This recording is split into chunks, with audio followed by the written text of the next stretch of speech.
my dear professors and my colleagues. Today I'm so glad to share with you this presentation about the mandibular permanent molars. It's me, Amal Mustafa Slim, and now let's start our presentation. Before we talk about each tooth of the mandibular permanent molars, let's first talk about the chronological developmental dates for them. We got here dates for the initiation of tooth germ, and the calcification when it starts, dates, and the crown formation completed. Also, we got the eruption dates. For the first permanent molar, it's actually the first tooth of them in everything. It starts the tooth germ, initiation of the tooth germ is just done intrauterine at 3.5 to 4 month intrauterine to start its calcification at birth, and the crown is completed at almost 3 years of age to be ready for eruption at 6 to 7 years of age, and the roots are completed 3 years later, about 9 to 10 years of age. For the second molar, its ferment actually, or its initiation of the tooth germ is just done at 8.5 to 9 months, while it started its calcification about 2 to 3 years of age, and also the enamel formation are completed at 7 to 8 years of age to prepare it for eruption at 10 to 12 years, and finally the root is formed or completed at 3 years later at 14 to 15 years of age. Finally, for the third molar, it's formed at 3.5 to 4 years of age, and the calcification starts at 8 to 9 years. Finally, the crown is formed or done at 12 to 16 years of age, and the roots are completed at 3 years later, about 18 to 25 years of age. This is what's supposed to happen for the third molar, mandibular third molar. Now, concerning the first permanent molar, is the first tooth to calcify and erupt in the oral cavity. It's also known as the sixth molar tooth because its number in the arch is number 6, and its also eruption date is also 6 years. It's the key of occlusion, as we're going to mention later. We are going to study this tooth from 5 aspects, as you can see: buccal, lingual, mesial, and distal, and occlusal aspects. This tooth also is having 2 roots, 1 mesial and 1 distal root. Concerning the geometric outline, as you can see here, the geometric outline is, as you can see, a trapezoidal outline with the smallest of the uneven side found cervically. Also, the mesial outline is almost flat from the cervical part to the contact area located at the junction between the occlusal and the middle thirds.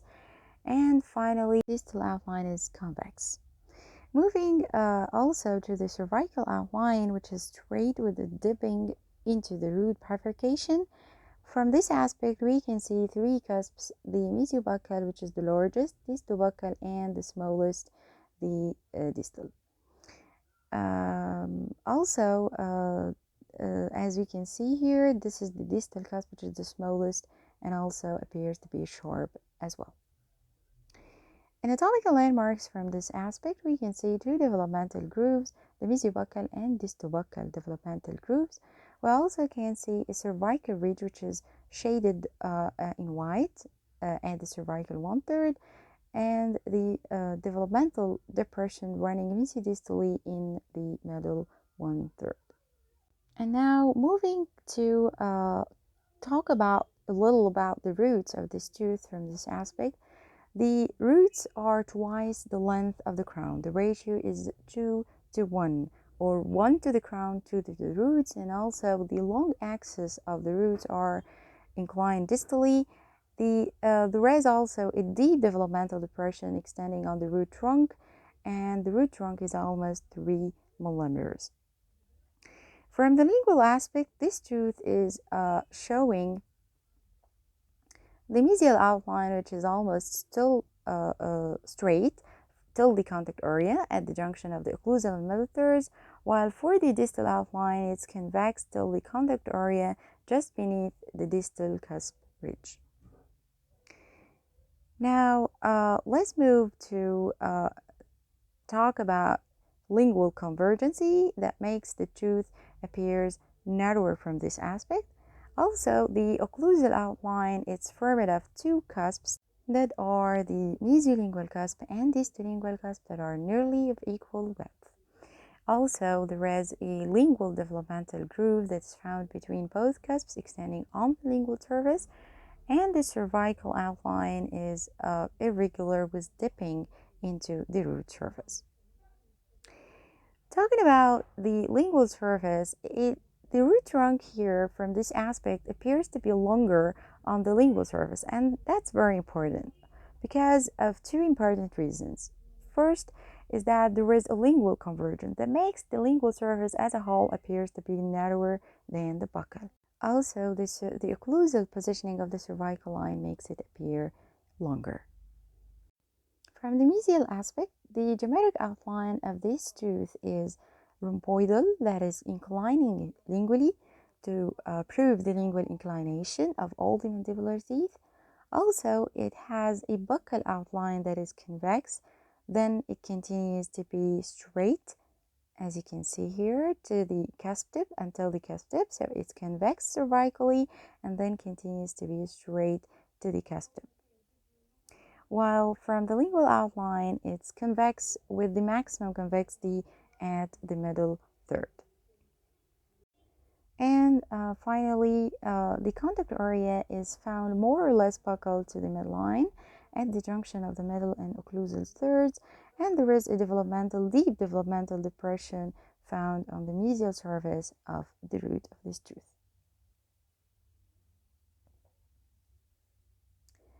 Now, let's move to talk about the distal aspect. From the distal aspect, we can see the 5 cusps of this tooth. We also have a distal marginal ridge, which is actually showing a U shape, and it's looking shorter and more cervical than the mesial marginal ridge. We also have a distal contact area located below the distal cusp. The crown is shorter and narrower distally, as you can see. Also, the cervical line is almost straight or flat, and the distal root is narrower than the mesial root. As you can see, a shadow or part of the mesial root from this aspect, and there is a groove crossing the distal marginal ridge, which is the distal groove. Moving to the occlusal aspect, as we can see here, the geometric outline is hexagonal, with the crown measurements larger mesiodistally than buccolingually, which means that the width is larger than the thickness. The crown is also converging lingually and distally. As you can see here, the distal marginal ridge is crossed by the distal developmental groove.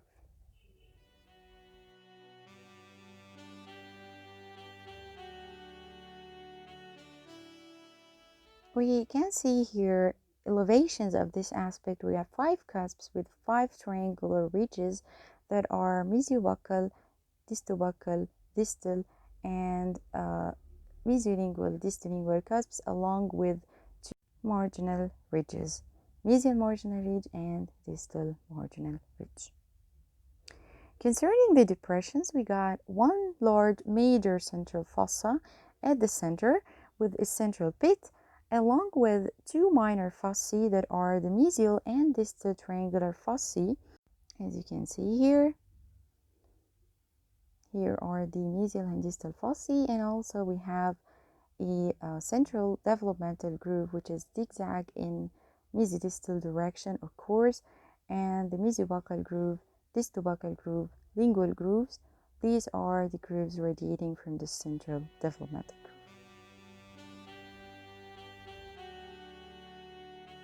These grooves radiating from the central developmental groove are actually expressing or continue to express itself on the buccal and lingual surfaces. Moving to the pulp cavity of this tooth, the pulp chamber is broad mesiodistally because the width of this tooth is larger than the thickness.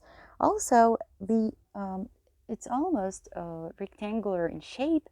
Also, there are pulp horns that are beneath or corresponding to each cusp. For the root canals, the roots are two roots containing three main root canals, and the mesoroots having two root canals, while the distal one have one root canal.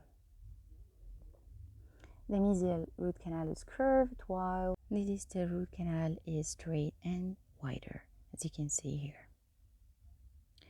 Now let's move to more depth and more details about the pulp. This tooth is actually having two pulp horns, the mesiobuccal, mesiolingual, that are of nearly equal size and pointless. The mesiroot normally has two root canals, mesiobuccal and mesiolingual canals, and they are on some occasions the two root canals unit in the apical third and share a common foramen, as you can see here. And sometimes, in some cases, there is only one canal that is actually wider buccolingually.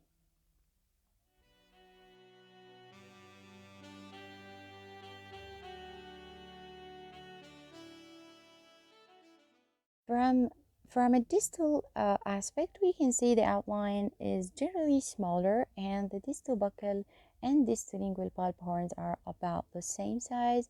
And also, there is normally a single canal in the distal root, and it's quite wide buccolingually, as you can see in this picture, and also it tapers evenly to the apex. It's also uncommon to find two canals similar to those found on the mesial root.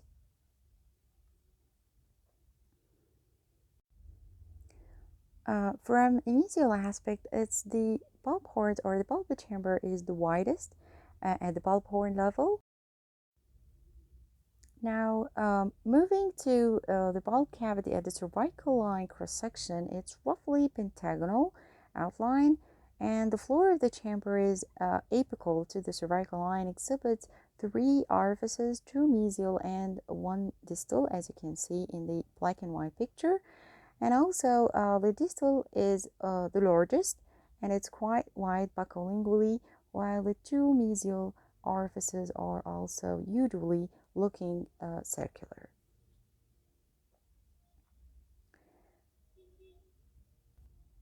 Now, moving to the midroot section, cross section, there are normally two roots, both of which are wide buccolingually. The mesiroot, which is kidney shaped, as you can see here, is the largest and containing two root canals that are the mesiolingual and the mesiobuccal, while the smaller distal root containing only one large ovoid canal, which is wider buccolingually. And in some cases, the distal root outline and even the root canal may exhibit a kidney shape. For now, let's move to another CT scan picture to show you the cross sections of the roots at different levels, like you see here. Now, let's move to the variations clinically of the mandibular first permanent molar, and let's first talk about the extra cusp on the buccal surface of the mesiobuccal cusp, and there is an expression of a sixth cusp, which is called tuberculum sixtum, or C6, over the occlusal surface, and it's located on distal marginal ridge midway between the distal and distolingual cusps. This one is also one of the variations that is uncommonly seen, like the variations found in the root canals, like the middle mesial canal. The middle mesial canal found here in the lower six with three root canals, as you can see, mesiobuccal, mesiolingual, and the middle mesial canal. Also, we got as you can see here, also this is another clinical case for the middle mesial canal with the radiographs preoperative and postoperative along with the access cavity, and this is postoperative radiograph. This is another shape or illustration for its course. And as you can see here, this is an illustration to show you the course of the canal.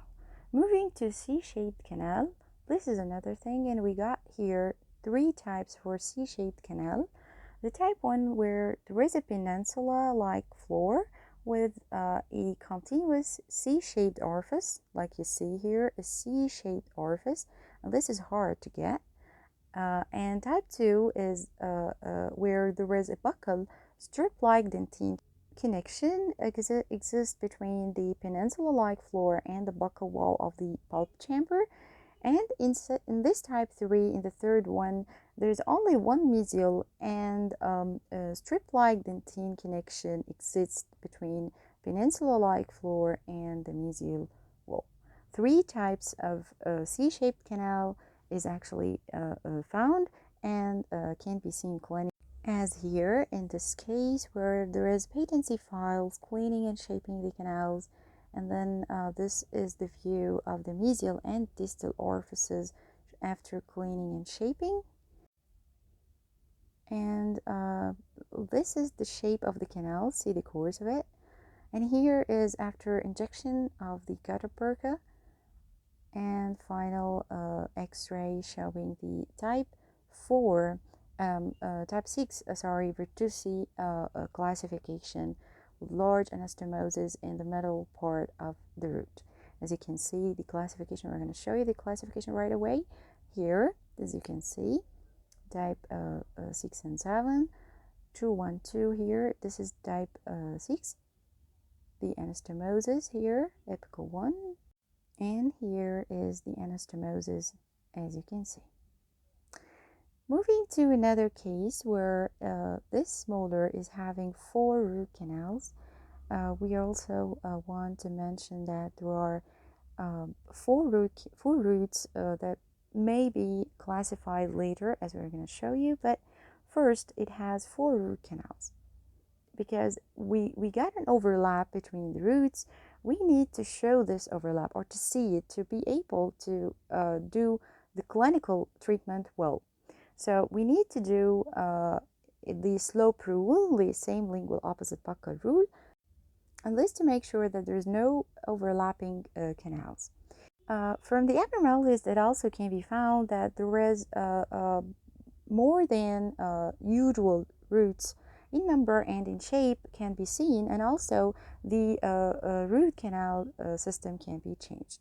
For this extra number of roots, there are 2 important items that are the radix intermolaris and radix paramolaris, where the root is there is additional root is actually added to the tooth from if it's actually found on the buccal surface, this is called paramolaris, and if it's found on the lingual surface or lingual to the tooth, this is radix intermolaris. And it's important to know and to mention that it can happen in both first and second mandibular molars. Of course, this number is going to reflect on the number of canals, and also, as you can see here in this picture, where there are more than usual number, here 3 or even 4 roots as well. Also, as you can see here in this picture, where you can see the canal for corresponding or opposite to the radix intermolaris to the top. So we got mesiobuccal canal, mesiolingual canal, distal, and radix intermolaris. Now let's move to clinical cases where we can see this one in this picture. We can see a clinical case for a female patient, 62 years old, and the presence of radix intermolaris has been diagnosed during the radiographic examination. And that's why we are insisting that radiographic examination is mandatory, especially for patients to follow up as well as diagnosis. This is 2 years and 4 years follow-up after endodontic treatment. Another case where a patient of 45 years old male patient, and also there are radix antemolaris diagnosed during clinical examination, and this is a radiograph 2 years follow-up later. As you can see here, this is the shadow of the root, and this is after treatment. Another case for a 56 years old patient with a radix antemolaris, also diagnosed in radiographic examination and confirmed at clinical examination. Thanks to the probing at the cemento enamel junction level. Another diagram for the types of radix antemolaris. Also, we have based on the radiographic overlapping degree, we got three types. We got type 1 with a slight overlap, type 2 moderate, and type 3 severe. Here in this radiograph, there is a radix antemolaris with a 3-rooted mandibular molar, as you can see. So this is obvious here. And also we got here a distolingual orifice from extra root of radix antemolaris, and this is showing a symmetry and slightly off center from the line drawn in the mesiodistal direction through the bulb chamber. Another case where there is a distolingual orifice from an extra root of radix antemolaris showing here. And also it's also showing a symmetry and slightly off center from the line drawn in the bulbar chamber. As you can see here, a line drawn over the bulb chamber. Another case where this is type 2 curvature and curvature type 2 radix antemolaris. As you can see, there is a moderate overlap. So a moderate overlap for type 2 is seen. Here is another case where there is a type 3 curvature and type 3 overlap in the radiograph. Now let's move to the mandibular second permanent molar and talk more in depth about the surfaces and more details about this tooth. We got 5 aspects to talk about: mesial, distal, buccal, lingual, and occlusal, and it also have 2 roots. This crown of this tooth in general is smaller than that of the first permanent molar. Also, the mesiolingual cusp is equal to distolingual cusp, and the mesiobuccal cusp is equal to distobuccal cusp, and this from both aspects giving this tooth a special shape and a special configuration. The contact area of both mesial and distal are actually seen or found at the same level in the middle third, and the roots are smaller and less divergent than the lower 6, and the root trunk is also longer than the first permanent molar as well. From the occlusal aspect, we can see a geometric outline that is rectangular. Also, you have to note that there is distolingual convergence, as you can see here. Also, the mesiodistally is larger than buccolingually. There is also on the occlusal surface anatomy, there is one large central fossa with central pit and 2 minor fossae, mesial and distal triangular fossae, and also there is a developmental groove that is forming a typical cross pattern characteristic for this tooth. Also, we need to know that all the grooves are providing an important spillways for the food during mastication. For the bulb cavity, the mesial root is usually having 2 root canals, while the distal is actually having only 1. And this is quite similar to the first molar, but we also can find some abnormalities.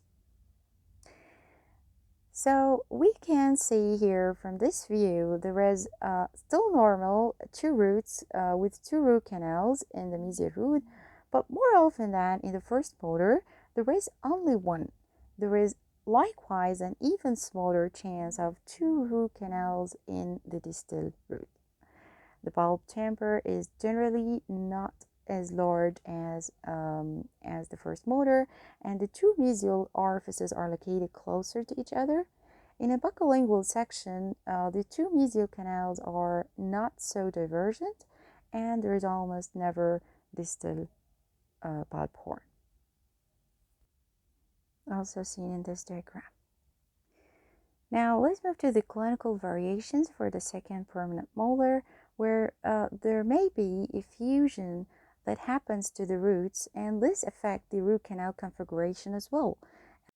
As you can see here, where the fusion of roots happened and giving this canal configuration. Also, there may be C-shaped canal configuration as in first permanent molar. Also, there may be more or less percentage of two roots or even more than normal, where we got only about 22% showing single root, while 76% showing two roots and only 2% showing three roots in the form of radix, entomolaris, and paramolaris. In this case, where there is a middle mesial canal that is found in the second permanent molar, as you can see here, we have the mesiobuccal, mesiolingual, distal canals, and the middle mesial here. Then, with subsequently successive radiography till the end of the treatment to show or to prove the presence of the middle mesial canal. Now, let's move to the mandibular third permanent molar and compare between its features and the previous first and second permanent molars. This tooth is actually variable in size and may be extra large or extra small. It doesn't have any limitations or any rules to follow. The third molar crown may resemble that of the lower six or even the lower seven, with 5 cusps like the lower six, with increase in number of supplemental grooves, giving it the wrinkled appearance. And there is also no distal contact area, which is characteristic for the third molars. Roots are extremely variable in number, size, and curvature. Single fused roots are common. We also need to put in mind that the pulp cavity may also show great variation in size and shape, and the pulp chamber is larger than that of the previous molars, and that's because it's younger than them by 9 to 11 years of age. So we need to put that in considerations when treating the mandibular third molar. So again, there is no standard bulb outline can be described, and that's because of the wide variation in the form. Also, the most common is the typical mandibular molar configuration of 2 roots and 3 root canals. This tooth is normally a poor risk for root canal therapy or a bad prognosis. Now let's move to the clinical variations of the mandibular third molar. First of them is that you may also find another cusp over the buccal surface of the mesiobuccal cusp of the lower cheeks, as you can see in this picture. And also there are many variations for the root, like morphological changes or variations like single root, as you can see here. Fusion of roots may also happen, and that's like the middle picture. Also, there may be a severe curvature of the root, and it may be even more than this in this picture. We also have variations in the number of or the root canals in the lower 8. We got common and uncommon shapes and variations, but we need to know that we have about 67% have 3 root canals, and about 16% have 2 root canals, and 13.5% only have 4 root canals, and the minority of 5 or even 1 canal. These variations actually affecting the treatment and prognosis of endodontic treatment of lower third molar.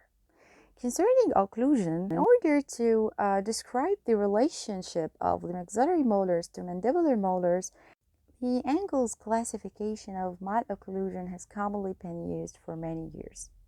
where the normal, which is class 1, where the mandibular first molar occludes mesially to the maxillary first molar, as you can see here, with the mesiobuccal cusp of maxillary first molar occluding in the buccal groove of mandibular first molar.